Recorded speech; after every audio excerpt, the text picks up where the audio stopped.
Hadir. Saya. Angel. Hadir. Lia. Hadir. Jola. Hadir. Bagus, semuanya hadir ya hari ini. Hadir. Tepuk tangan dulu untuk kita semua.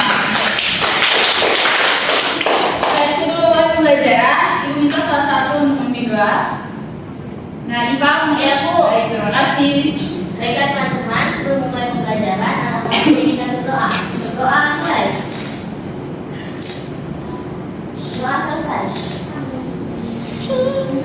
Baik, terima kasih Naifa. Nah, tadi kan banyak yang belum sarapan nih ya. Ya. Oke, sekarang kita semua berdiri, kita menyanyikan lagu nasional terlebih dahulu ya. Oke, semangat. Kita sarapan ya, Bu. Iya, sarapannya dengan lagu ya. Silakan berdiri. Ayo.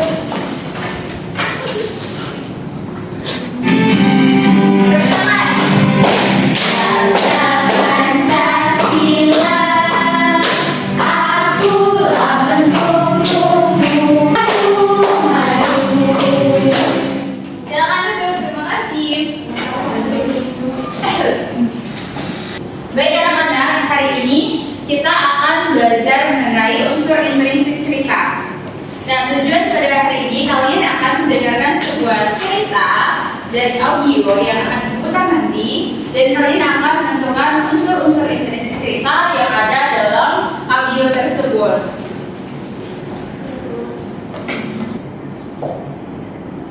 Baik, sekarang Ibu minta kalian semuanya berdiri lagi ya. Kita akan menyanyikan sebuah lagu.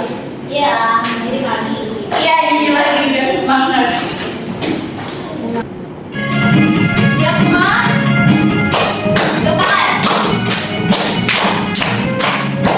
Dan belajar cerita, aku tema itu dan tanpa tulisan cerita. Dua tokoh bernobokan di awal pasipan.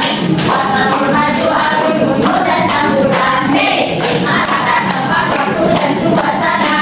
Bernama mana itu pesan dalam cerita. Lima kata tempat waktu dan suasana. Bernama mana itu pesan dalam cerita. Baik, terima kasih. Selamat duduk. Baik anak-anak, sekarang Ibu mau tanya, siapa yang di sini suka membaca cerita? Saya. Bagus, semuanya pada suka yang membaca cerita? Iya. Di sini Ibu mau tanya, cerita apa yang kalian pernah baca itu? Dongeng. Dongengnya apa? Putri Salju atau Kancil atau apa? Oh, banyak ya berarti banyak sekali buku yang telah kalian baca. Dan tadi ada Kancil ya, Kancil, Princess, dan juga apa tadi? Animasi ya, benar. Itu merupakan tokoh-tokoh yang ada dalam cerita kan? Iya. Nah, tokoh itu merupakan salah satu unsur intrinsik yang ada dalam suatu cerita. Nah, unsur intrinsik cerita sendiri merupakan unsur yang membangun dalam suatu cerita. Misalnya tadi ada tokoh ya dalam cerita Kancil kan? Iya. Kancil sendiri merupakan suatu tokoh yang merupakan juga suatu unsur intrinsik cerita. Sekarang kalian simak video berikut ini ya. Ya.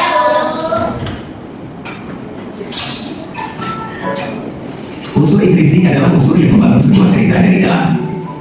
Dicatat ya. Berikut unsur-unsur yang terkandung dalam suatu cerita. Satu, tema. Video Tema adalah ide atau gagasan yang melatar belakangi sebuah cerita. Tema ini jarang ditulis secara eksplisit oleh pengarangnya. Untuk dapat mengetahui tema, kamu harus mengetahui keseluruhan isi cerita dan rangkaian peristiwa atau alur dalam cerpen tersebut. Contoh tema dalam cerpen, misalnya tentang persahabatan, percintaan, pengalaman mengesankan, kesehatan, lingkungan, sejarah, dan sebagainya.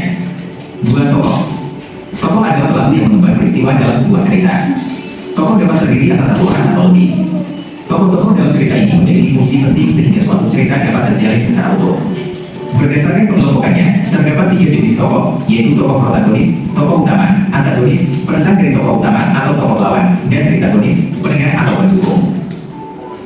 Tiga, penokohan. Penokohan adalah cara menggambarkan watak atau karakter tokoh-tokoh dalam cerita. Ada dua cara penggambaran penokohan, yaitu teknik analitik yang disampaikan langsung oleh pengarang dan teknik dramatik yang dikemukakan secara tidak langsung. 4, alur. Alur atau plot merupakan urutan kejadian atau peristiwa yang membentuk sebuah cerita. Secara umum jalan cerita terbagi ke dalam tiga jenis, yakni alur maju, alur mundur, dan alur campuran. Alur maju. Alur yang susunannya untuk mulai dari pengenalan, peristiwa, konflik, hingga penyelesaian. B. Alur mundur. Alur yang mulai dari peristiwa terakhir. Alur mundur biasanya digunakan untuk menceritakan kilas balik peristiwa masa lalu. C. Alur campuran. Alur gabungan dari alur maju dan alur mundur. Cerita biasanya disampaikan secara berurutan sekaligus menyisipkan cerita di masa lalu dan masa sekarang. 5. Latar.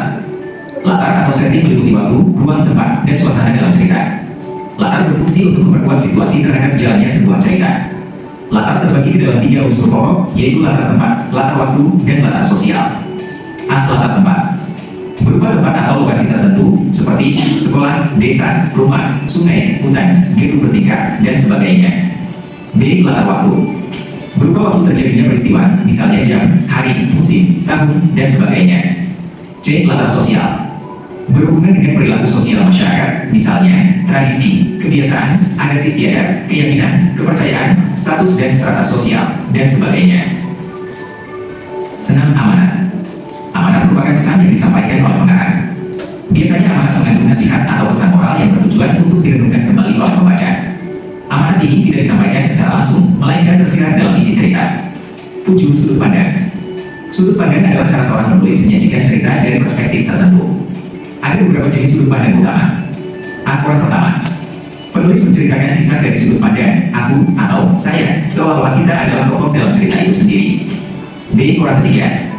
Penulis menceritakan kisah dari sudut pandang orang lain, menggunakan kata ganti seperti dia, mereka. Nah, tadi kan kalian sudah simak nih komponen yang ada dalam unsur intrinsik cerita. Ibu minta semuanya nanti maju satu-satu ya, sebutin salah satu unsur atau komponen yang ada dalam yang komponen-komponen yang bakal kalian simak ya.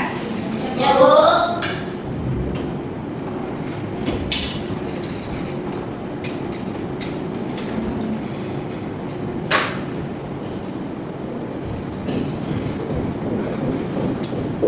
Dari Ika ibu minta maju tulis salah satu saja unsurnya.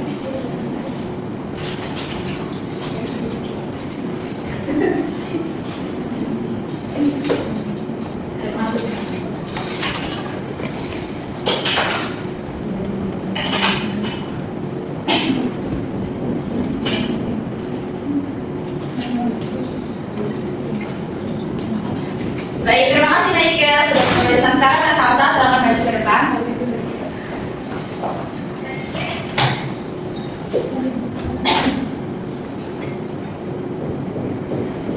Baik, terima kasih Kak Salsa. Selanjutnya Iwa.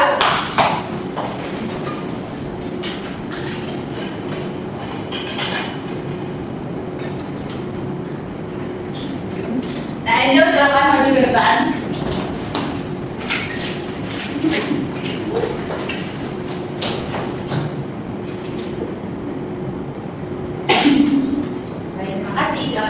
Naya silakan.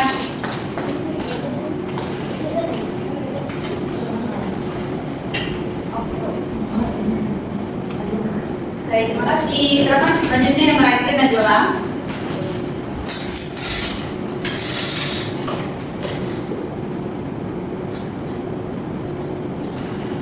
Baik, terima kasih. Silakan kembali. Nah, ini ada 6 ya.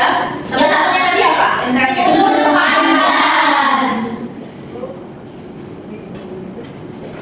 Baik, terima kasih. Kita segera semua. Nah, tadi kita sudah menyimakkan apa itu tema, tokoh, penokohan, alur, amanat, dan terakhir ada sudut pandang. Kalian sudah paham kan? Sudah. Minta silakan terus lagi. Jadi sekarang, kalian mau buku ya? Wow. Iya. Oke, boleh selamat berdiri. Nggak usah berdiri, tapi silakan duduk ya. Tepuk wow.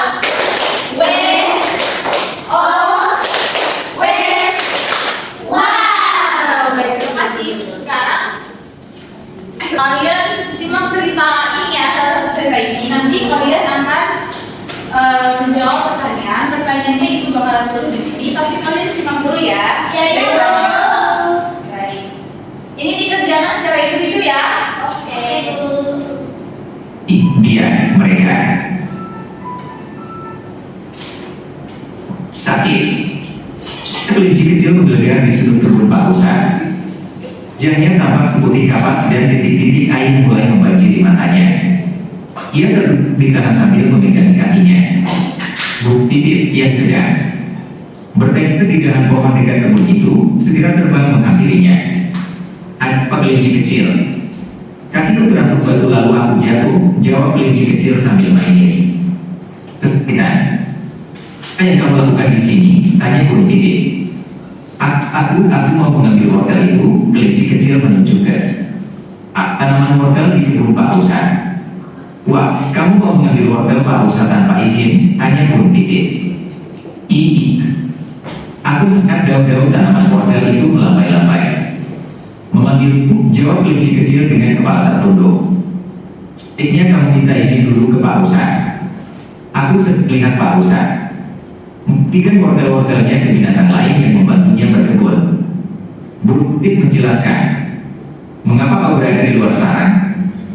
Singa, raja hutan, memerintahkan supaya semua penghuni hutan tinggal di sarang masing-masing. Saat ini ada wabah penyakit yang sedang menyebar ke seluruh hutan. Aku sudah 2 minggu berdiam di sarang, jawab kelinci kecil. Pikirannya tari-nari teringat pesan ibu tadi pagi. Ibu bilang hanya induk-induk binatang yang boleh keluar secara bergantian untuk mencari persediaan makanan. Kita bertemu dengan binatang lain. Tidak ada yang boleh bersentuhan. Harus menjaga jarak dan kebersihan supaya tidak tertular penyakit ini. Ibu benar. Kau harusnya mematuhi perkataannya, tegas Bu Titit. Kau akan membantu ibu membersihkan sarang, memasak atau berolahraga. Pertama, sarang Bu Titit. Titik kecil merongak kemarahan. Lalu ia berkata dengan kepala lirik, ibuku mengatakan hal yang sama, tetapi aku tidak mengacuhkannya. Diam-diam, aku pergi dari sarang dan inilah yang terjadi. Sebaiknya kau segera pulang dan meminta maaf pada ibumu, balas Bu Titit. Iya, aku akan segera melakukannya. Terima kasih, Bu Titit sudah edarkanku. Kelinci kecil bergegas pulang dan berjanji dalam hati tidak akan mengulangi buatan ini lagi. Bu Titit senyum dan terbang menjauh.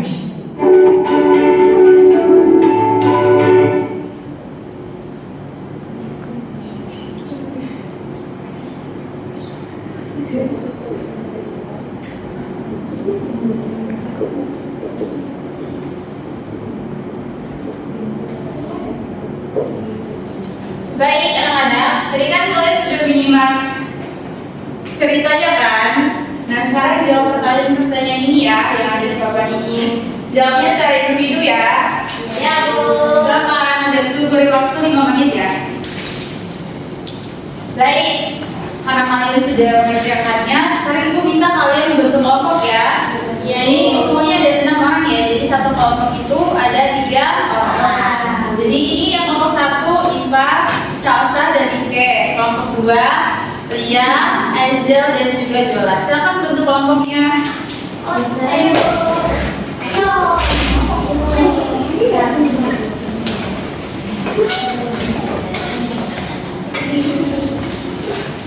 Nanti di sini ada lembar kerja siswa. Sebelum mengerjakannya, kalian harus mengisi nama dan juga kelompok ya. Setelah isi itu, jangan lupa baca petunjuknya. Ya, petunjuk ya di sini. Dan jangan lupa baca soal atau pertanyaan-pertanyaan di sini dengan teliti ya. Nah, tadi kan kalian sudah mengerjakan atau menjawab ini kan? Nanti kalian akan mencocokkan jawaban kalian ya, yang menurut kalian bagus untuk ditulis di sini angka PD. Iya Bu. Baik, ini untuk kelompok 1. Sama-sama. Ini untuk kelompok 2.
kelinci kecil yang terluka setelah mencoba mengambil wortel dari kebun Pak Rusa tanpa izin. Kemudian kelinci kecil bertemu dengan burung pipit yang menasihatinya untuk tetap tinggal di sarang dan mematuhi aturan penghuni hutan.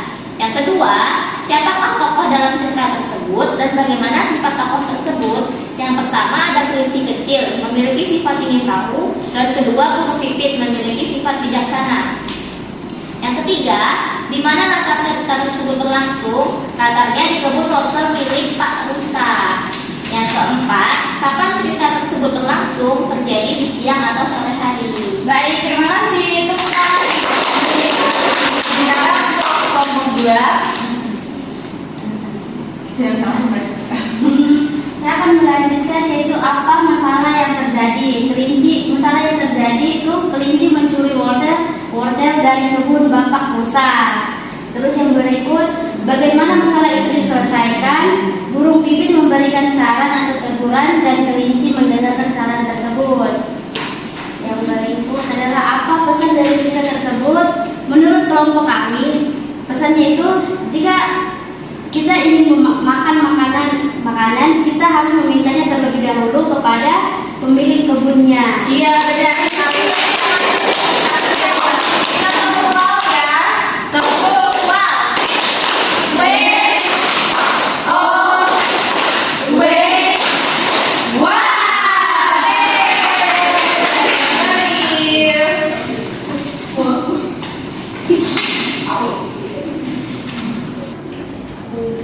Baik anak-anak. Nah, benar sekali ya yang teman-teman atau anak-anak tadi telah menjawabnya pertanyaan tersebut. Nah, tadi itu apa sih isi cerita tersebut? Cerita tersebut tadi menceritakan tentang si kancil yang ingin mencuri kelinci yang ingin mencuri wortel. Maksudnya siapa tadi? Benar sekali, itu tidak bagus ya. Kita harus meminta izin dulu ya sebelum kita mengambil sesuatu dari orang. Apalagi barang itu bukan milik kita ya. Siapakah tokoh dalam cerita dan bagaimana sifat tokoh tersebut? Nah, tadi ada 2 tokoh ya dalam cerita tadi. Ada kelinci dan ada burung pipit. Ya, sifat bagaimana tadi? Kelinci. Kelinci sifatnya ingin tahu makan tofu. Iya, dia mencuri kan. Nah, burung pipit itu bagaimana tadi? Bijaksana. Burung pipit itu sangat bijaksana karena dia menegur kelinci alias dia boleh mencuri wortel. Nah, pertanyaan ketiga, di mana latar cerita berlangsung? Di Nah, berikutnya kapan cerita tersebut berlangsung? Siang. Sore hari. Ya, siang menjelang sore ya. Iya. Nah, berikut apa masalah yang terjadi? Masalah yang terjadi itu si kelinci mencuri ya. Iya, didapati sama si burung pipit. Makanya ditegurlah si kelinci itu, nakal itu. Dan yang berikut, bagaimana masalah itu diselesaikan? Burung pipit memberi nasihat pada Iya, benar sekali Angel. Tepuk tangan. Yang terakhir, apa pesan yang dapat kita dapat dari cerita tadi? Pesannya tadi kita tidak boleh mengambil atau mencuri barang orang ya. Kalau kita minta sesuatu, iya benar. Kalau kita ingin sesuatu itu kita harus meminta izin dulu. Ya benar sekali.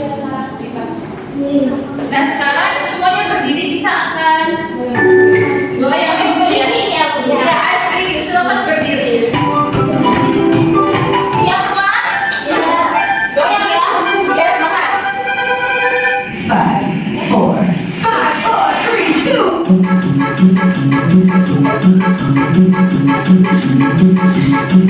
Goyang. Itu pimpin ada.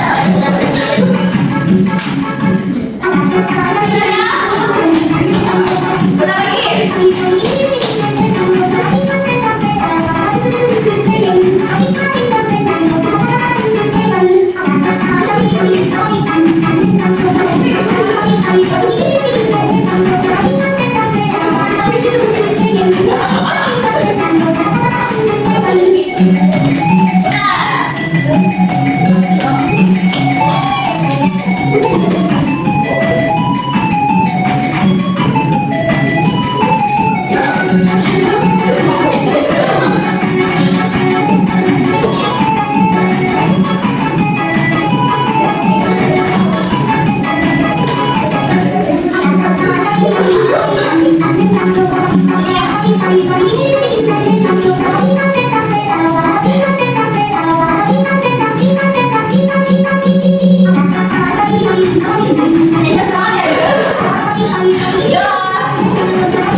sudah mempresentasikan dengan baik, dan juga tadi Ibu lihat dalam pekerjaan kelompok secara berkelompok itu kalian juga saling bekerjasama dengan baik. Tepuk tangan untuk kita semua. Tepuk tangan. Kamu siap? Yes.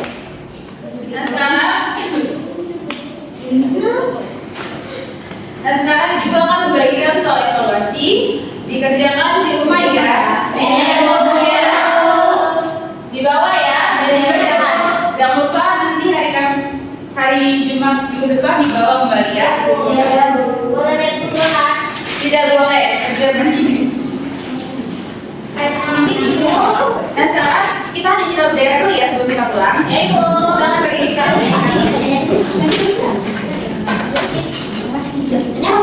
anak saya.